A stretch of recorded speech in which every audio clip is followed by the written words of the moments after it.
celis, sanctificetur nomen tuum, adveniat regnum tuum, fiat voluntas tua, sicut in cielo et in terra. Panem nostrum quotidianum da nobis hodie, et dimitte nobis debita nostra, sicut et nos dimittimus debitoribus nostris, et ne nos inducas in tentationem, sed libera nos a malo. Good evening, everyone, and welcome to another Tuesdays with Tommy. It is Tuesday, March 11th. It is 6 p.m. Central Time. So, welcome. If you can see from the title of tonight's show, it is titled The Spanish Reconquista. And, we'll cover a little bit of this. I have this big Google Doc in front of me that I have up, and I don't know that I'm going to cover all of this because it's not as important as the point that I'm going to make with this. So we will definitely touch on the Spanish Reconquista and let you know what that is. But there's a larger point to be made here. So we will get to that shortly. So what is up, Stacks? How are you? And welcome, Arcane Arsenal. It's good to see you here, sir. Thank you guys for showing up. So yeah, it's been a long day today. A little recap. I took the day off today. So we went to church. Obviously, I went to mass. If I'm not going to work, I'm going to go to 8 a.m. mass. So we did go to mass today. We decided to take the boat out and do some fishing. That was not very smart of us. It was a beautiful day today. It was almost 70, but it was super windy. And I picked a lake. I know I don't normally fish lakes. I usually go out in rivers, but we picked a lake today because I thought it would be, not too bad. But I picked the wrong one. The water was super choppy, really rough on a flat bottom boat, and it was too windy to fly fish. Anybody who knows anything about fly fishing? If you guys don't know much about fly fishing, it's really hard to cast with the wind, obviously. So it was kind of a bust, but we did get out for a little bit. We were only in the lake for like an hour and a half, and then I decided to call it. It was pointless. Wanted to go by and check out and see what the river looked like. Sorry about this. Oh, there's too much pollen today. I decided to go by and see what the river looked like to see what I missed out on, and the river was like glass somehow, even with all the wind. So I was like, well, you know what? I'm going to launch in the river. Still can't really fish with all the wind, but I haven't had the boat out since probably October, maybe November. I don't remember. So I just wanted to get it out. I wanted to get some gas run through it and make sure it's ready to go for the season coming up. And it ran great. So we had a good day out on the boat, and then we got back. I decided to take the motorcycle out for a little ride, kind of for the same reason. I haven't really ridden it since I think November, and I just wanted to run some gas through it. So it's been a long day, but a good day, and I hope all of you had a wonderful day as well. And then yesterday we had a wonderful conversation with our priest. I won't get too into that, but it was it was a great time. So sorry guys.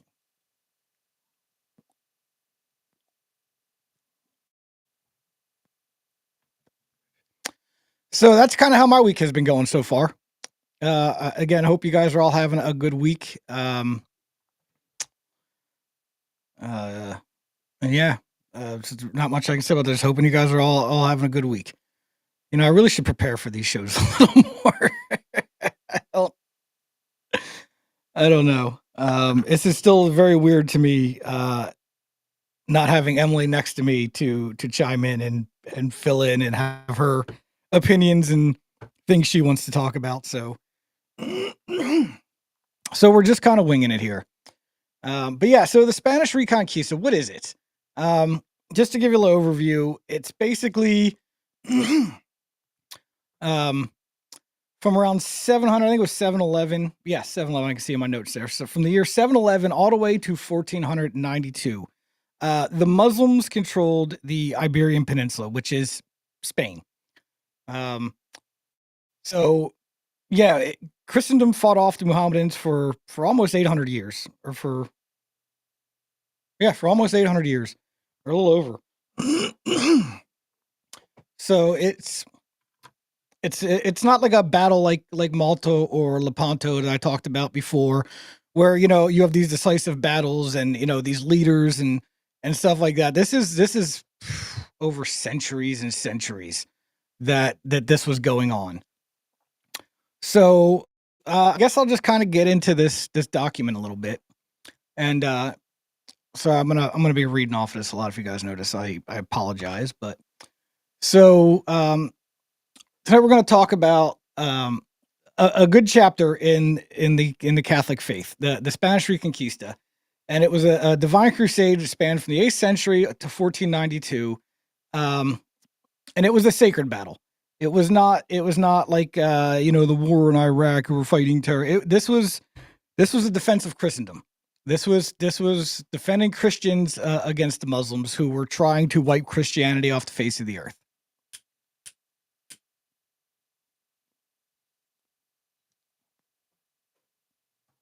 So, let's see. So from the earliest days, the Muhammadan invasion to the final victory in Granada, the Reconquista stands as a testament of the power of Catholic zeal, the providence, the army of God, and the unwavering fidelity of Spain. In her divine mission, let us then recount this epic tale. So the origins are, dating back to the 8th century, when the Iberian Peninsula was Christian land under the Visigothic kings.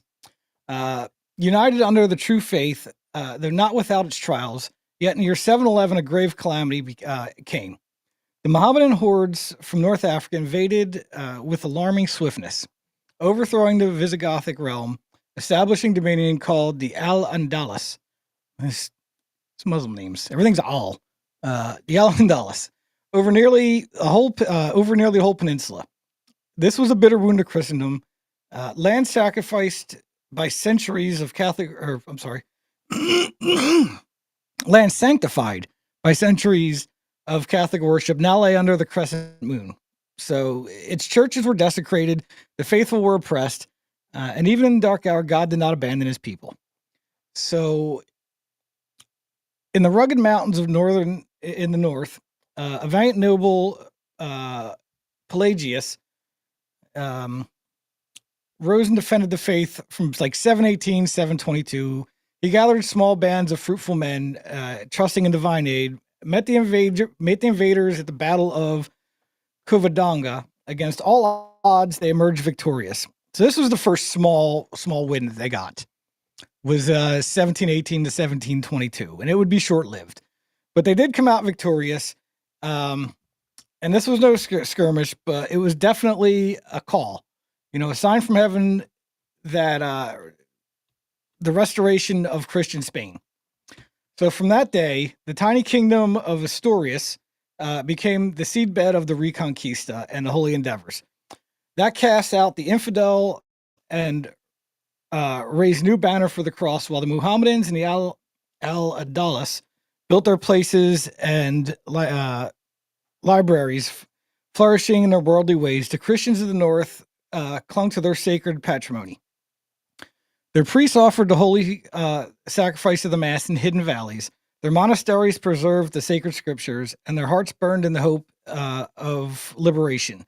This began the struggle of Spain that spanned for centuries in Spain. So, if you, and I don't have any visual aids for this, guys, so I'm just going to kind of break it down for you. But if you guys know the Iberian Peninsula, by the early 700s, early to mid 700s, you've got Portugal, what is now modern day Portugal, remained Christian. That's where, they got that back in the early 700s. And then you had the very small kingdom up in the very, very north of Spain, like just a little sliver. And the whole rest of the peninsula was Muslim. So the Mohammedans managed to take over all of Spain pretty much. There wasn't a whole lot that they could do. They were severely outnumbered. The Spanish had a strong foothold, or not Spanish, the Muslims had a really good foothold, were able to reinforce and just, set up shop. And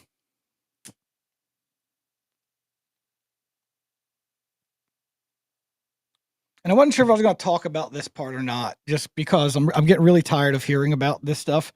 Not that it's not true, but it seems to become a crutch for people to just blame the Jews.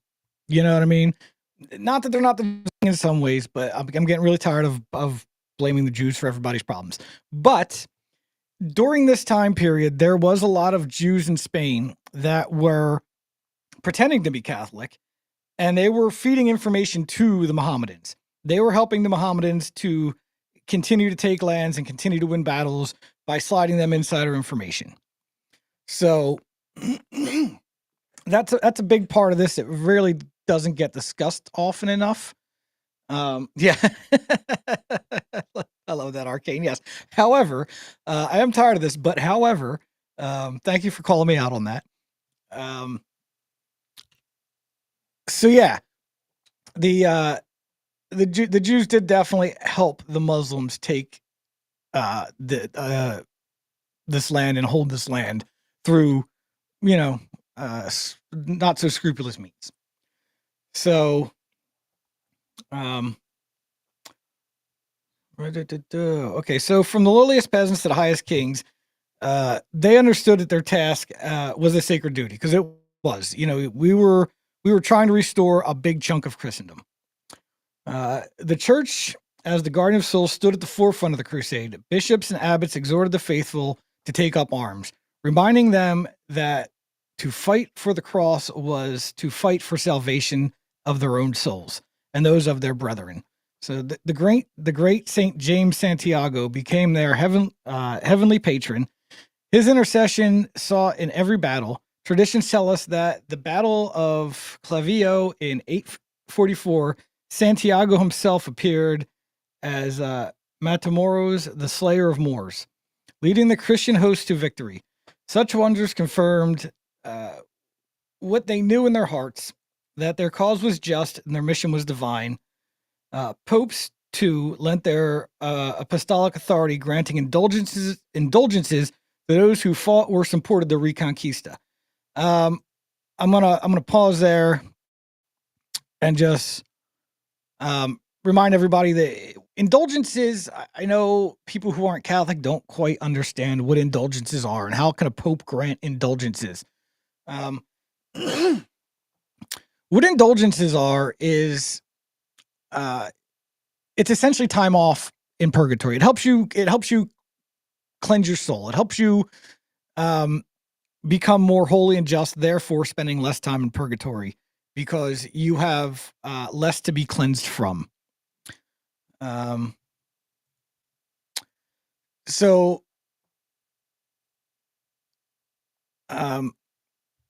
Like praying the rosary, you can get indulgences for that. You can get indulgences for taking certain pilgrimages. So it's not like an indulgence is not like something you buy. Even though there's people that will tell you, oh, the Catholic Church will let you buy your way to heaven. It's not how it works. It has to be a work, a godly work, through prayer or pilgrimage, or in this case, fighting Muslims to take back Christendom. So I just want to get that clear because, I know when some people hear the word indulgences, they get a little weird about it. So yes, the Pope can definitely say, hey guys, if you help restore Christendom, hey, look at that, I threw the name of the show in there, unintentionally.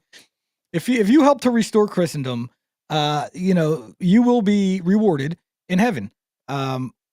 Just like Jesus says, build your the works you do now, build your fortunes in heaven.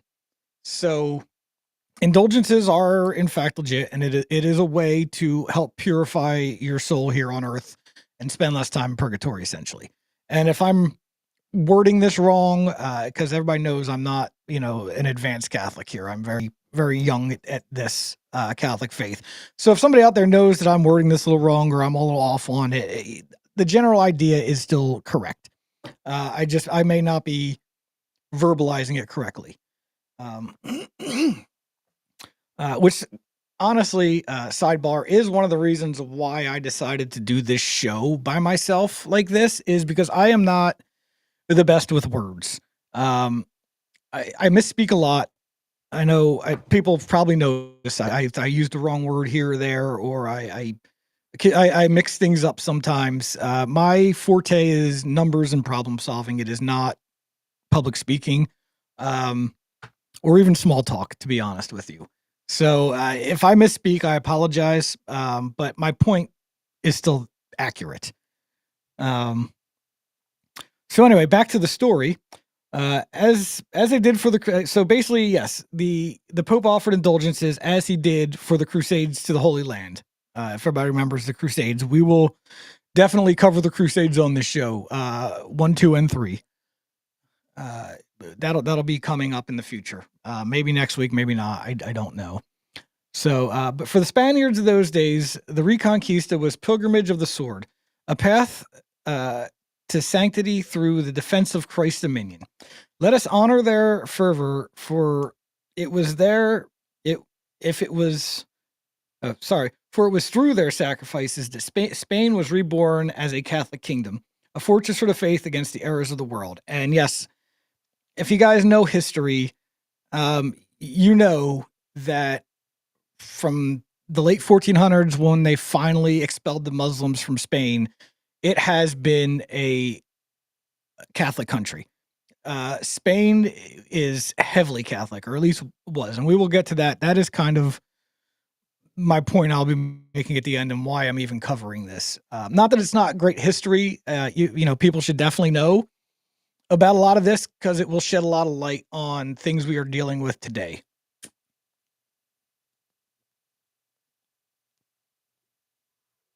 And yeah, if you don't know your history, you're bound to repeat it, even though it happens anyway. I know my history. We still repeat. You know what I mean? Like, sorry. So the Reconquista was a labor for centuries, a testament to the patience of heaven and the valor of the faithful.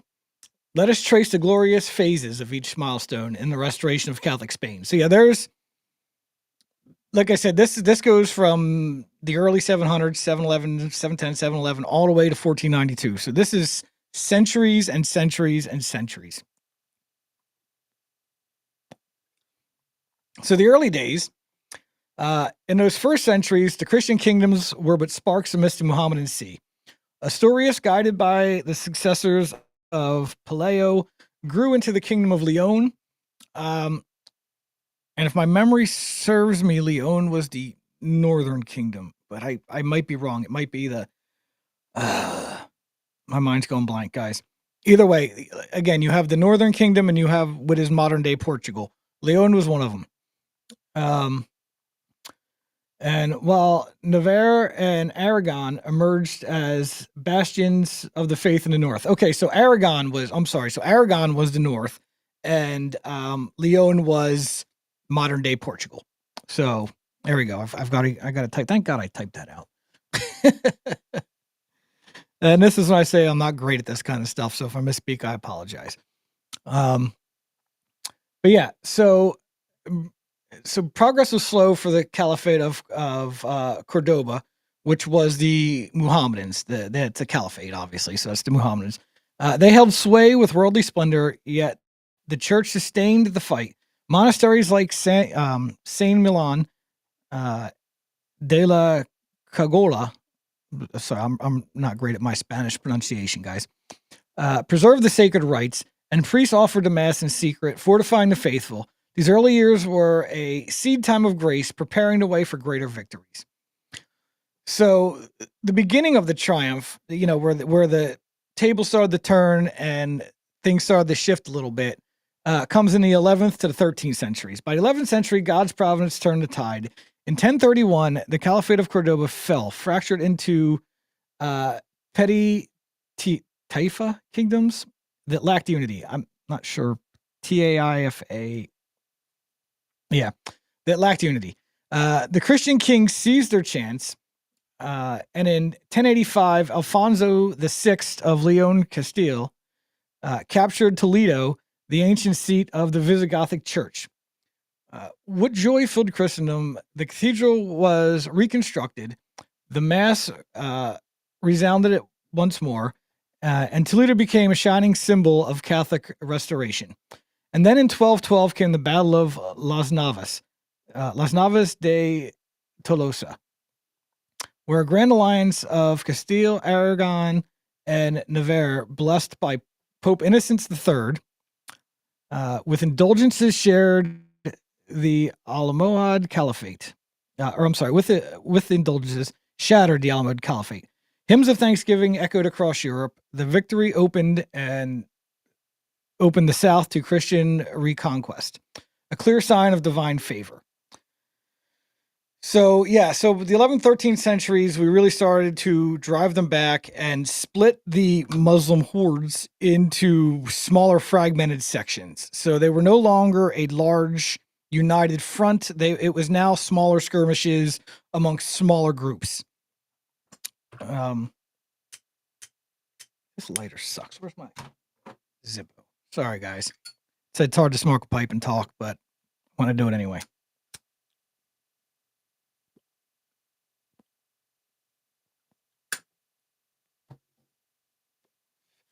So in the centuries that followed, so this goes to the 13th to the 15th centuries, if I wasn't being clear, sorry.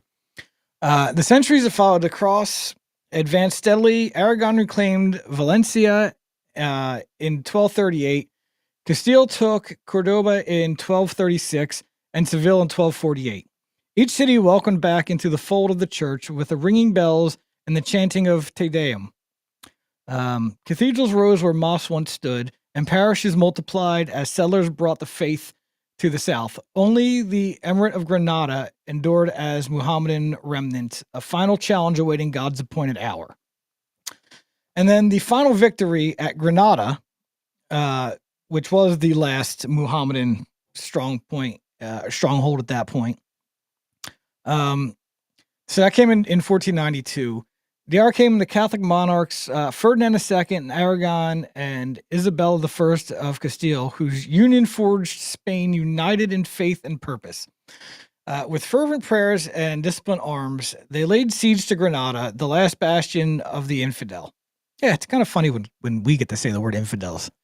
You know, when we're not the infidels, but we're the one calling them the infidels, because that's true. Sorry, I'm lost where I was now. Okay, on January 2nd in 1492, Granada surrendered and the cross was raised over the Alhambra. Yeah.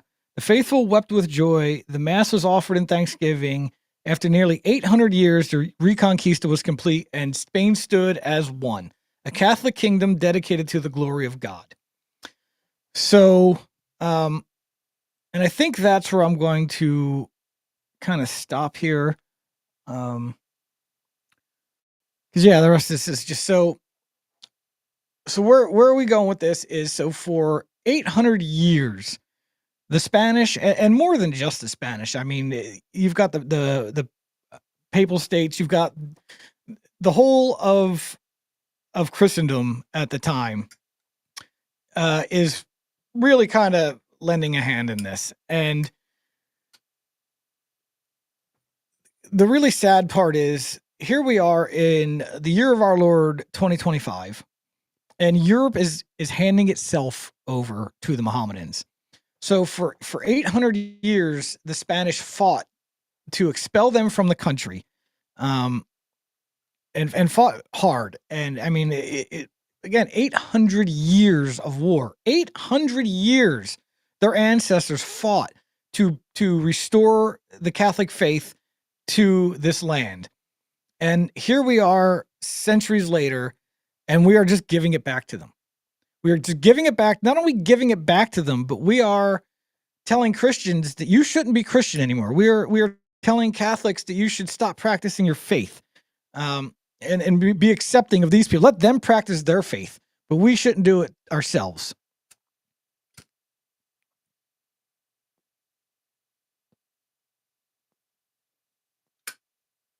And I'll be honest, guys, it's disgusting to me. I don't understand how Europe has fallen so far in such a short period of time. I mean, what's it been? Maybe a decade, maybe a little longer. I mean, the wheels were in motion sooner, but the people, the governments have had the wheel in motion probably longer than a decade. But the average people, your average European, your average Spaniard, your average Briton, your average French person, like these people are just, they're welcoming. They're just like, come take us over. You take our land, you close our churches, you open your mosques, you abuse us all you want. Because why? I don't know. I don't know what their reasoning is. And I don't know if anybody can tell me why. I mean, liberal women is a big part of it. Liberal women, they feel bad for everybody. And oh, these poor people and their countries are shitholes. Their countries are shitholes because these people are shit. Your country is now a shithole because you embrace these people. You know, your ancestors fought for centuries so that you could have, the type of society that is, a high trust society, a Christian society, a loving society where people look out for each other, and we all worship the same God, and we all look out and have the same interests, and somehow these people just decided that they didn't like that. They didn't want that anymore. I hate this later. The Zippo makes too much noise and that one doesn't work. I'm sorry, guys. I don't tell you. I'm about to put this thing down, honestly.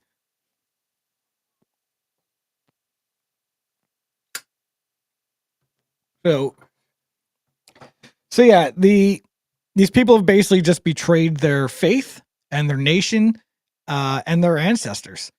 And I don't know why. Somebody make it make sense, please. But yeah, I don't know what else to say about that, guys, other than, Europe fought off Muslims, and we've talked about the Battle of Malta, which would have been after this, where the Muhammadans tried to come back and regain some foothold. They were going to try to come in through Greece and Italy this time, and that didn't work out. And same thing, they came back again in Lepanto, which we discussed here. Our Lady of Victory, and again we're fought off, and that was in 1570 something. But either way, so the Mohammedans kept trying to come back by force, and we gave up a lot of lives. Christendom sacrificed a lot to make sure that we could remain Christian countries. And then here we are in the year of our Lord 2025, and the Mohammedans have taken over Europe without firing a shot. They without doing anything. They just showed up in boats, and the government gave them everything they wanted. Here's some free housing. Here's some free money. Abuse our people on the streets, and we will not do anything about it. And if those people try to retaliate or try to protect themselves from you, then we will absolutely come down on them with a hammer. We'll come down on them with vengeance. If they try to protect themselves or their country or their religion from you foreign invaders. I don't know how you deal with that. I do know is that these people should be fighting back. It's not that these people should be, how am I trying to word this? It's not violence for violence sake. It's not, oh, you're not white, so I don't want you here. That's why they're fighting. No, they should be fighting for their right to be Christian, for the right for their nation to be Christian, and for the right for their children to be Christian and not grow up to be Muslims. Because to be honest, at the rate we're going, all these people's children are going to grow up in a Muslim country. We're not far. Europe is a Muslim country, more or less. It is no longer a white Christian nation. It is a Muhammad. They are Muhammadan nations. The caliphate has come and taken over, and the people basically just rolled over and said, "Okay." And I don't understand because Europe isn't. Yes, I understand Europeans don't have guns like Americans have, but you know what? European police are little bitches. Like, let's be honest. If you've seen some of the stuff on X, the European police, like they don't have any. They're unarmed just like the citizens are unarmed. Like, yes, they do have access to weapons, but the ones out there on the street that are beating people and handcuffing, all they have is some stupid little collapsible baton. Like, come on, people. You should be fighting back. You should be taking back your country for Christ. You shouldn't be fighting back for other reasons. But when it comes to the faith, when it comes to what your ancestors fought and died for hundreds and hundreds and hundreds of years, the Crusades, the Spanish Reconquista, Malta, Lepanto, various other battles, like, to just roll over and let these people show up on dinghies and just take over your country because your government said so is ridiculous. And if something like this were to happen, we don't, I understand we have an immigration problem here, but we don't have the Muslim problem that Europe has. It was on its way there. It seems to have been stemmed at this point. So, but for how long? But I'll tell you now, people, do not let America become a Mohammedan country. Just don't roll over and let it happen, please. We would have to band together at that point. So, hopefully the stuff we see with Trump and the border is good. I'll be honest, I don't fully trust what's going on right now with Trump. I don't. It's just things don't add up. It seems to. I don't know. Remembering what happened in 2020, and seeing, what happened in 2024, it doesn't add up to me. And it's not just me. I've heard other people talk about this, other podcasts. I saw an episode the other day from Avoiding Babylon, which I'm going to have to get off and go watch soon. Get off of here and go watch that soon. But, and Anthony on that show shares the same, feelings I do. It just doesn't seem right how in 2020, they refused to call the election, and days went by and ballots started showing up and things were happening. And, and then in 2024, at an average point in the night for an American election, they just called it, Trump won. Okay. So I don't know. I don't fully trust everything that's going on, but I will take the wins that I get when I can get them. And the deportation thing is definitely a win. The stemming of invaders coming into this country is definitely a win. So I will take that. And I will be happy about it, but I will continue to watch closely, and I will definitely not just go along with whatever the man says because he says it. And I would advise you guys to do the same thing. So, but yes. So speaking of that, I think I'm going to end this here because I still have to go get a shower. I'm filthy, and then I'm going to watch Avoiding Babylon. So you guys should check that out tonight in a half hour, or actually a little less. So at 8 Eastern, check them out on YouTube or Rumble. But yes, thanks guys for watching. I really appreciate it. And I will see you all tomorrow when me and Emily are back for our normal Wednesday show. Thanks you guys for watching. I really appreciate it. And I will see you later.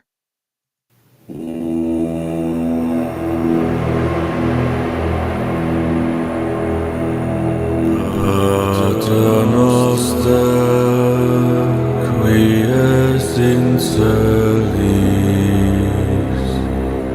sanctificetur nomen tuum,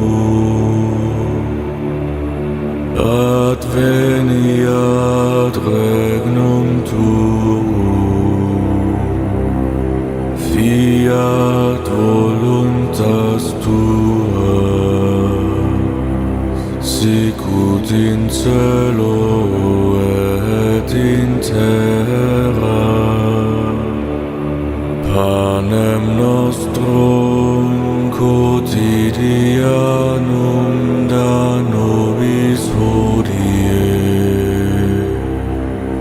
et dimitte nobis debita nostra, sicut et nos dimittimus debitoribus nostris, et ne nos inducas in tentationem, sed libera nos a